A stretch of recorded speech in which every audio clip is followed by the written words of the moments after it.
Le cercle RH et le débat de Smart Job pour essayer d'ausculter, je dirais, d'une manière très scientifique ce rapport au travail.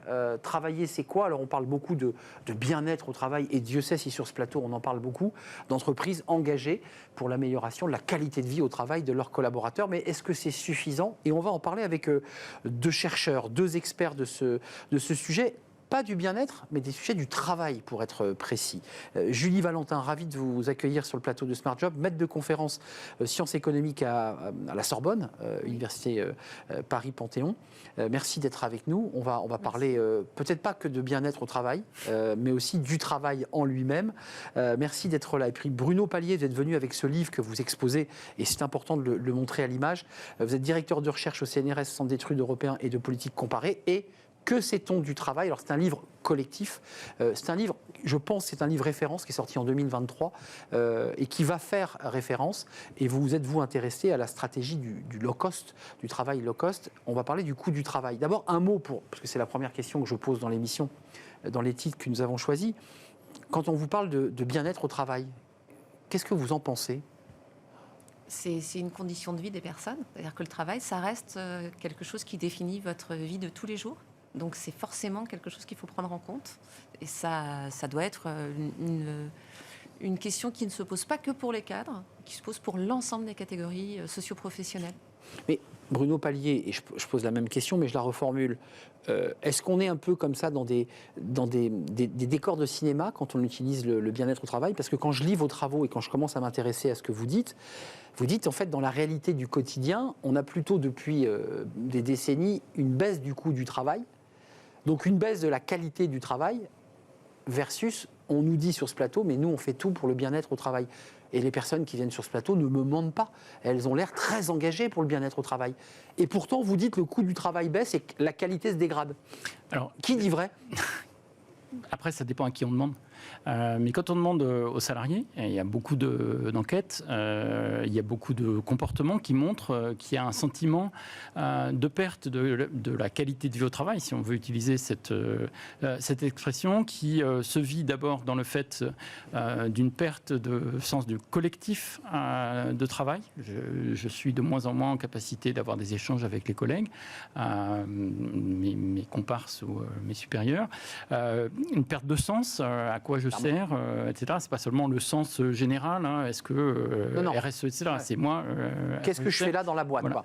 Une perte de sentiment de sécurité, une inquiétude sur l'avenir, etc., qui sont les composantes de ce qui font le bien-être au travail. Il y a beaucoup d'études qui essaient de mesurer qu'est-ce qui fait le bien-être au travail. Eh bien, c'est l'ambiance au boulot, c'est les perspectives de carrière, sécurité, insécurité, les relations hiérarchiques et mon utilité. Mais c'est aussi, est-ce qu'on me demande mon avis dans l'organisation du travail, dans la définition de mes tâches, voire dans la définition de la stratégie de l'entreprise.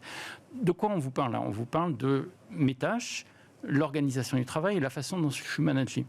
Les personnes auxquelles vous faites allusion, quand elles disent « je travaille au bien-être », est-ce que c'est de ça dont elles vous parlent ou est-ce qu'elles vous parlent des cours de yoga et du potager sur la terrasse, pour reprendre un exemple que vous nous donniez hors antenne tout à l'heure?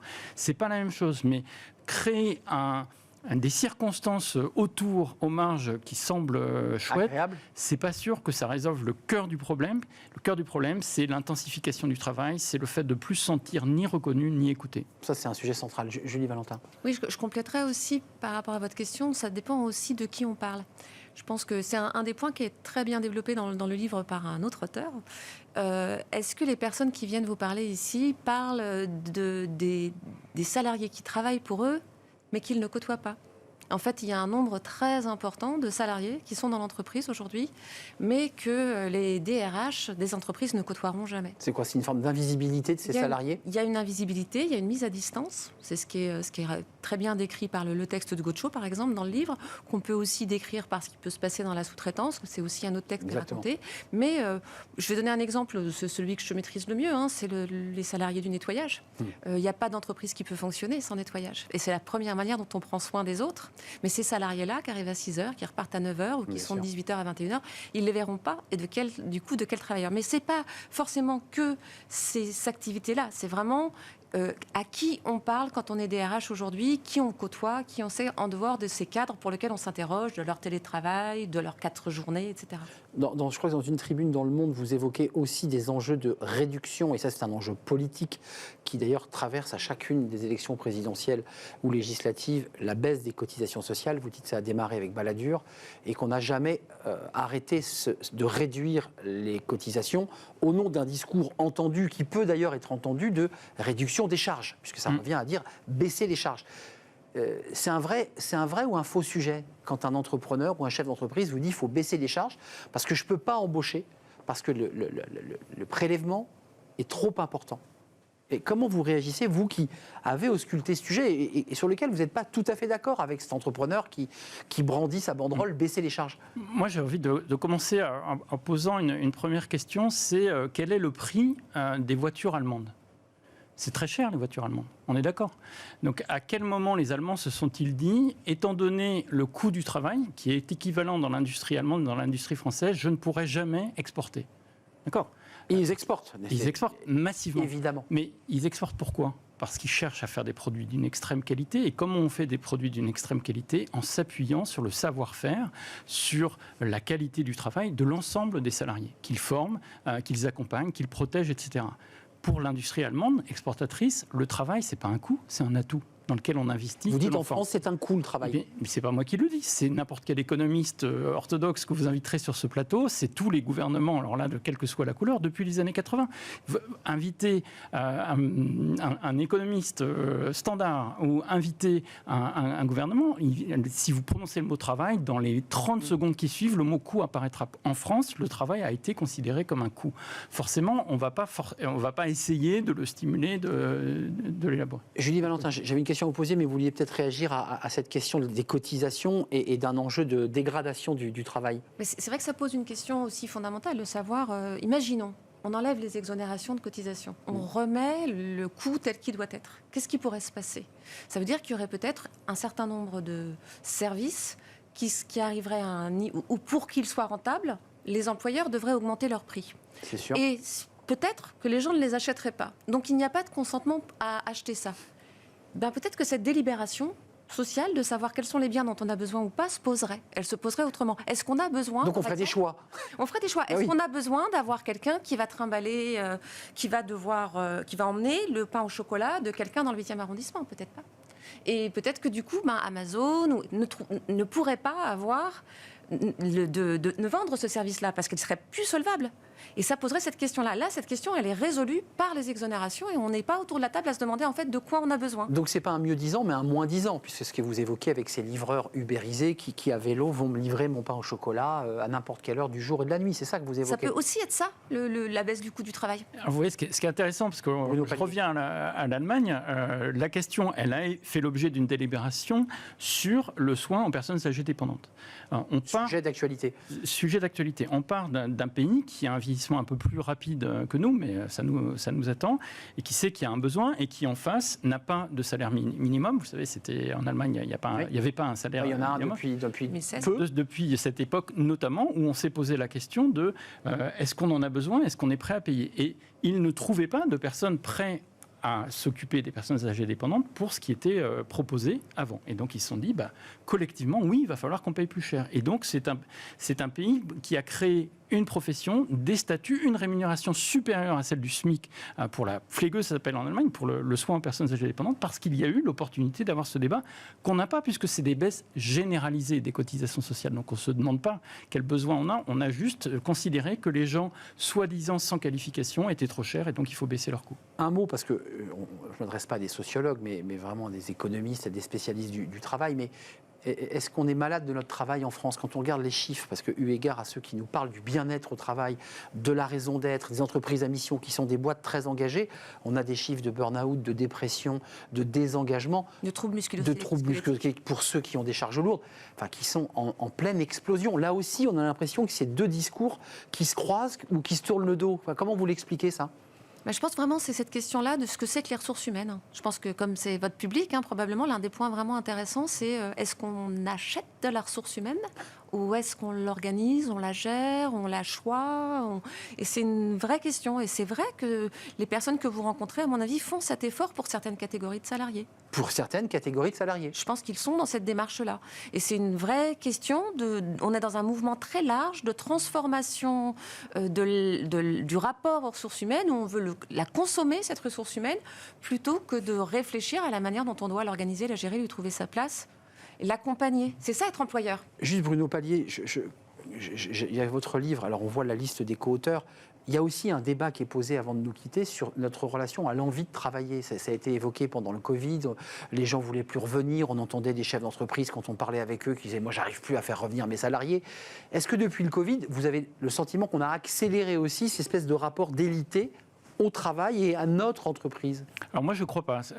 Donc ça, c'est la grande démission, ce dont vous parlez. Enfin, le grand mythe de la grande démission. C'est le mythe de la grande démission, parce qu'on ne voit pas non plus si le chômage baisse, ou en tout cas à un niveau relativement bas, c'est que ce n'est pas le signe de ça.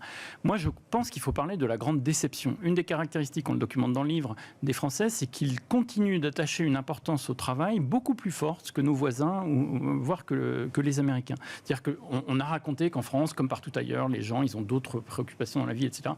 Les enquêtes, c'est pas ce que ça montre. Et donc, il y a un attachement et des attentes très fortes vis-à-vis du travail. Mais pour beaucoup de salariés, moi, je dirais les 2/3, c'est ce qu'on documente dans le bouquin, il y a une déception parce que les conditions de travail, le management vertical, l'intensification du travail fait qu'on a le sentiment de ne plus pouvoir faire bien son travail. C'est ça. La phrase complète qui permet de rendre compte du sentiment de beaucoup de personnes au travail, je n'ai plus le temps, je n'ai plus les moyens, je n'ai plus les ressources pour faire bien mon travail. Donc on est frustré parce que, amoureux de son travail, on ne peut pas exécuter sa tâche telle qu'on voudrait la faire. C'est très connu des infirmières, c'est très connu des personnels de santé à l'hôpital, et qui, là, pour le coup, c'est pas la grande démission, mais c'est les grands départs, là, pour le coup. Mais quand on dit « je n'arrive plus à embaucher », la question, c'est parce que les gens veulent pas, ou qu'est-ce que vous avez à proposer? Et ça, c'est quelque chose qui a très bien été connu cet été de la part des restaurateurs des métiers du tourisme. Ils ont dû faire des concessions, ils ont dû améliorer les conditions de travail, négocier les horaires, etc. C'est pénurique, mais on voit bien que si on se pose la question des conditions de travail, de l'organisation du travail, on peut changer des choses. Vous êtes optimiste ou pessimiste? Parce qu'on voit un président de la République qui souhaite réindustrialiser la France, réarmer notre industrie, enfin, qui sont des mots un peu martiaux et guerriers. On se dit que si c'est le moins 10 ans qui prime, ça va être compliqué de réindustrialiser la France. Il y a des cercles vicieux et des cercles vertueux. C'est-à-dire, pour compléter ce que disait Bruno Palier tout de suite, en fait, quand on regarde avant le Covid, on a une très forte montée de la rotation de la main-d'œuvre. On voit vraiment, ces travaux que j'ai pu faire avec Camille Signoretto, on voit vraiment le taux de rotation qui augmente. Et donc on peut se mettre dans une situation où de plus en plus la main-d'œuvre tourne vite, donc les salariés n'ont pas d'intérêt à s'engager puisqu'on va se séparer d'eux, les employeurs n'ont pas intérêt à s'engager, à réfléchir parce qu'on va se séparer d'eux, et on va avoir un cercle vicieux où au fur et à mesure la relation d'emploi devient quelque chose qui se transforme en acheteur qui perd son sens. Mais à l'inverse, un engagement de l'employeur qui réfléchit à l'employabilité, à ne pas... Il va s'attacher des salariés qui vont avoir un engagement, et il y a des processus vertueux qui sont possibles.